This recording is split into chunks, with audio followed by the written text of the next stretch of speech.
A mapping app being built by a global community through a dash cam with incentives. Welcome back to Techstination. I'm Fred Fishkin. Joining us from Hivemapper is CEO and co-founder Ariel Seidman. Hi, Ariel. Hey, thanks for having me, Fred. Great to see you. Give us the overview of what Hivemapper is all about. Yeah. So Hivemapper is a really simple idea. The idea is we're going to build a global map, starting first with street level. And so the way it works is you buy this dash cam.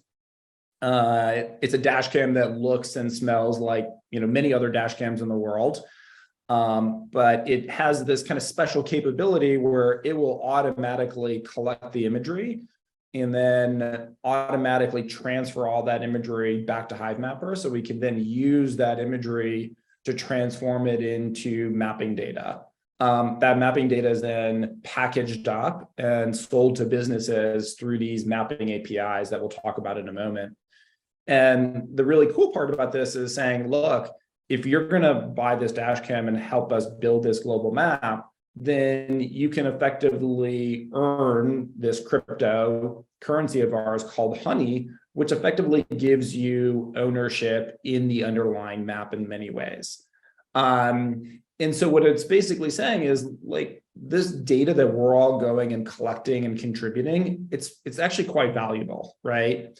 And especially once you aggregate it all together, it's really valuable. And so if Hivemapper is successful in terms of growing this project and growing this business, then you're going to participate in the benefits associated with a growing map, with a growing business behind the map. So I'll pause there and we can kind of dive into many different aspects of that. Sure. How did this come about, though? Ariel, what was the seed that got planted that caused you to try to do this?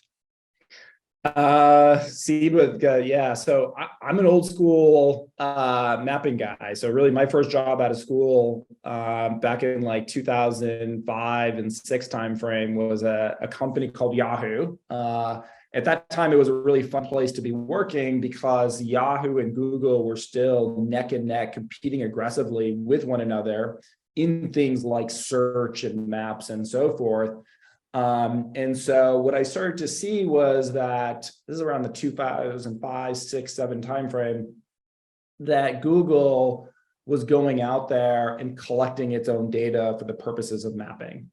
And they were spending a lot of money on it. And as they were going about and doing this, we saw that the market share in these regions where they were collecting their own data started to shift towards Google and away from Yahoo Maps. Yahoo Maps was definitely the market leader at the time.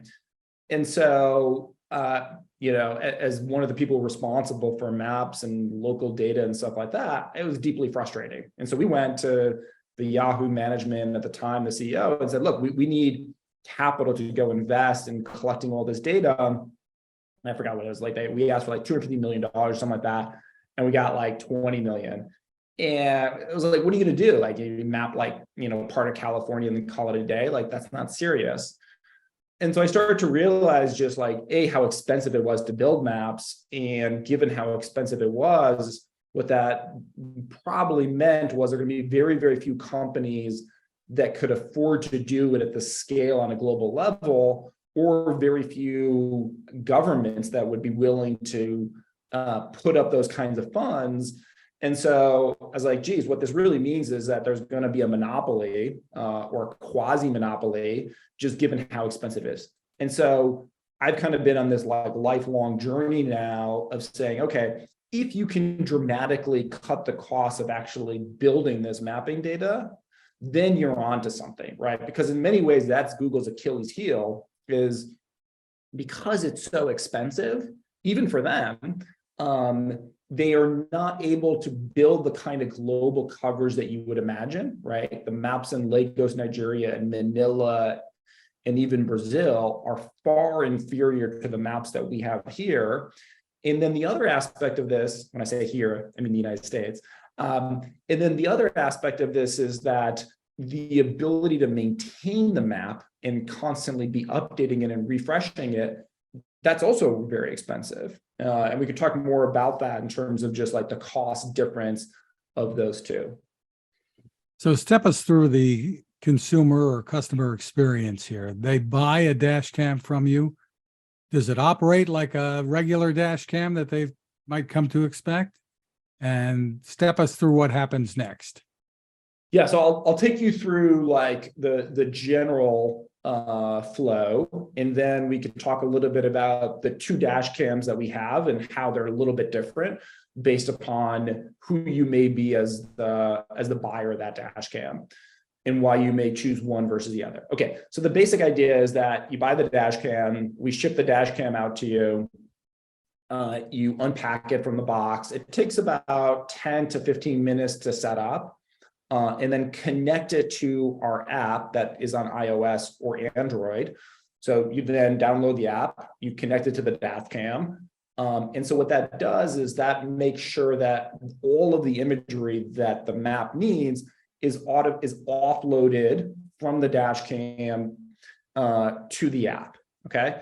Then when you get home or you go, to your office or wherever where you have a really good Wi-Fi connection, we will automatically take the imagery that's sitting on your phone and then upload that in the background. So it's kind of like Google Photos app, right? Where it will automatically upload all of the photos that you took so that you have them in the cloud.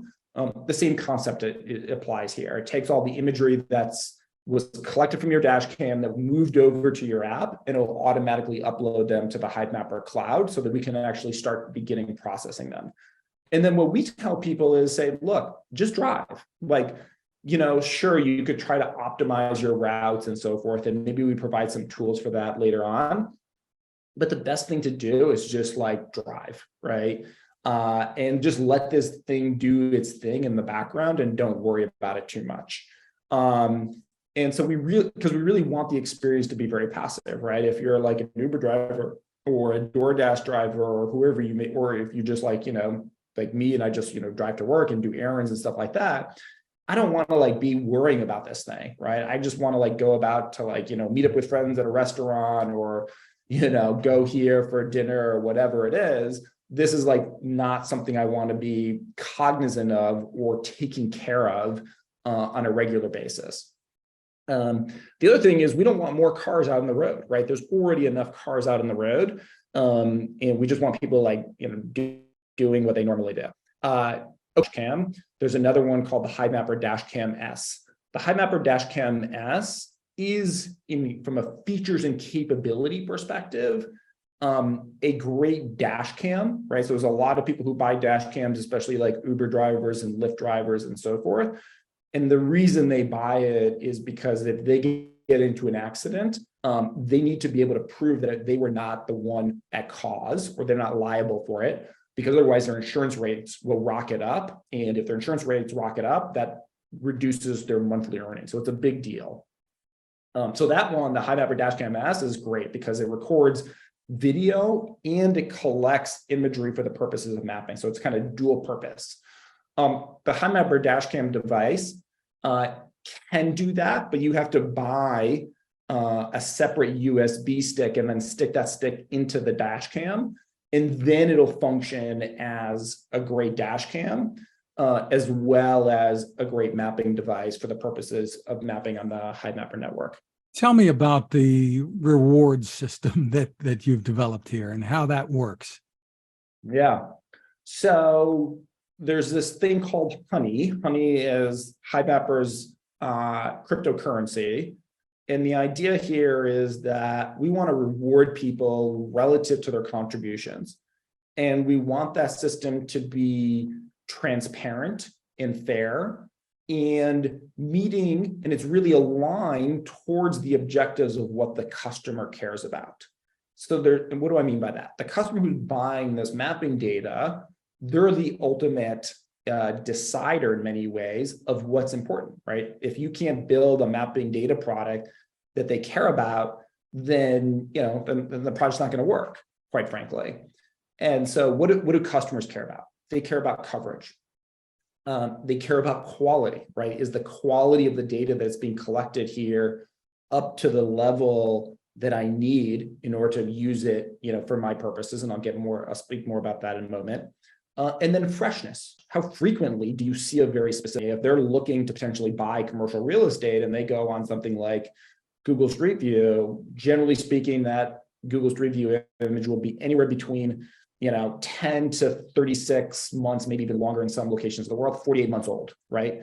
And so they're trying to make a potentially important decision with data that's old. That's a problem, obviously. In the world is always changing, right? Things are always happening. And so keeping and maintaining that map freshness is really important. Okay, so we've taken the Honey tokens and said, how does it support and incentivize contributors to be contributing quality data?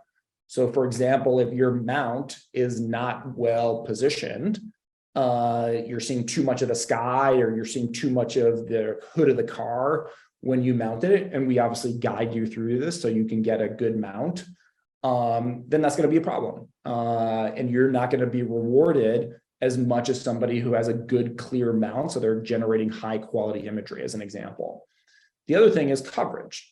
Okay, so let's, if you're driving down Broadway every single day in Manhattan, well, guess what? There's a lot of other people who are driving down Broadway in Manhattan. And so what we try to do is we say, okay, look, we're going to take rewards from Broadway because we have enough of Broadway, and we're going to automatically move them into other parts of Manhattan or broader New York City where we don't have coverage, right? So, maybe the backs of hospital, parking garages associated with universities, warehouses areas, right, where a lot of people don't drive frequently.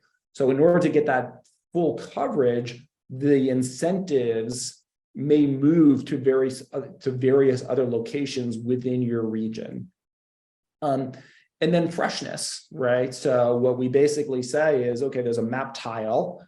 That map tile, let's say, I'm just making this up, can earn 1 Honey token per week, right? So what that means is we're trying to say every week you can get a new Honey token for mapping that specific tile at that specific location, right?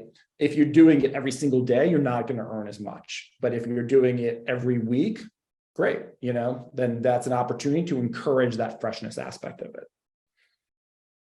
I guess people might wonder about, okay, what's the real value? What does that mean to me? The Honey crypto. Yeah. What does that translate to? So that's a good question. We're very, very limited from a legal perspective in terms of what we can say on that front. That's not just a Hivemapper thing. This is kind of just a broad industry thing. I think it's generally a good practice. And so, I would say this. I would say is we are not going after a speculative market, right? For example, today, Google Maps, if you never use the Google Maps on your iPhone or your Android device, or even at your computer, you're still interacting with Google Maps data through many, many other businesses. You go to Uber, you go to Airbnb, you go to Yelp, you fill out an insurance application, right? You go to Zillow, wherever you're going throughout the internet, you're using map data, a lot of it that is being purchased by these businesses like the Ubers, like the Zillows, from Google Maps. And those businesses pay a lot for that data. And so that's, there's about 4 to 5 million businesses that use the Google Maps data, and the vast, vast majority of them pay for it.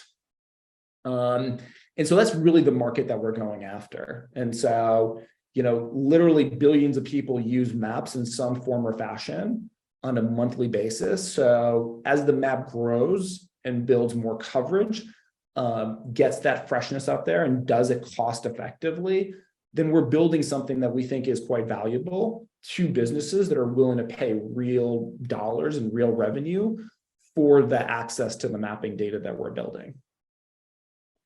And that would cause the value of the honey, so to speak, to rise. Is that what you're saying? Yeah, I don't know. I mean, that's a market decision, but I just generally do know that, when you're building a business, that where there's customers, who are continuously paying for it, renewing their subscriptions to your data product, you're adding, then obviously like you're building something that people care about, right? And there's real cash flows there. And so, that's from as a CEO, that's my job, is to ensure that this data that is being generated here is of value to the ultimate consumers of that, so that we can grow that part of the business. I guess some might ask a question, okay, why do it that way rather than say use currency, typical currency? Look, I've tried that approach, and there's a couple reasons why I prefer this approach. The first is, if you pay people cash, okay, especially the early contributors, they will, let's say you pay them and they make, I'm just, roughly speaking, they make $2,000 a year, $3,000 a year, which is like kind of in the ballpark for somebody who is like a very, very active contributor, maybe a little bit less in certain parts of the world, right? So it's maybe $1,000 to $3,000 max. And so, but the value of those early contributors, right, is exponentially bigger than that, especially if the map is successful. Okay.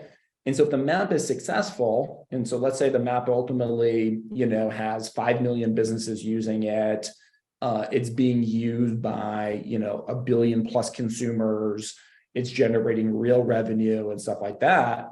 All of those early contributors are going to look back at that and be like, man, I got totally hosed. Like, I made $2,000 off this thing. This thing is now worth, 50 billion, $100 billion, whatever it is. Man, I got the short end of the stick. So it's not going to, it looks good in the early days where it's like, okay, yeah, you made $1,000 of feelings there, especially amongst those early contributors. The other aspect of this is that it's a very transactional relationship. They just don't care about the map quality, about coverage, right? Because they're like, I get paid. Like, I'm just going to get paid about this, and I don't give a shit about whether the map coverage is great or like, my region is actually building something that's valuable.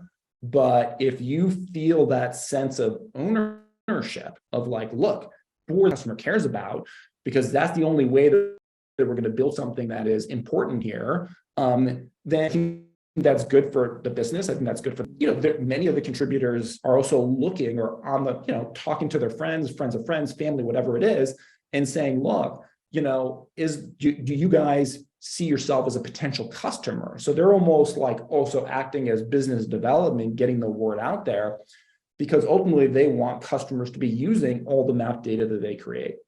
So that sense of ownership, I think, is really important. And I think it's the same way, like, look, if you rent an apartment to somebody, they behave differently versus if they own that apartment. And I think the same thing is true here as well. Interesting. So the map data, do you already have customers for it lined up, or how is this going to work? And do I, as a dash cam owner, do I use those maps as well? You as a dash cam owner, you're probably not going to use those maps for a while. That's not our core use case, our customer initially. Maybe, as the map grows and, the capabilities of the map grow in the future, then maybe, but definitely not for the next couple of years.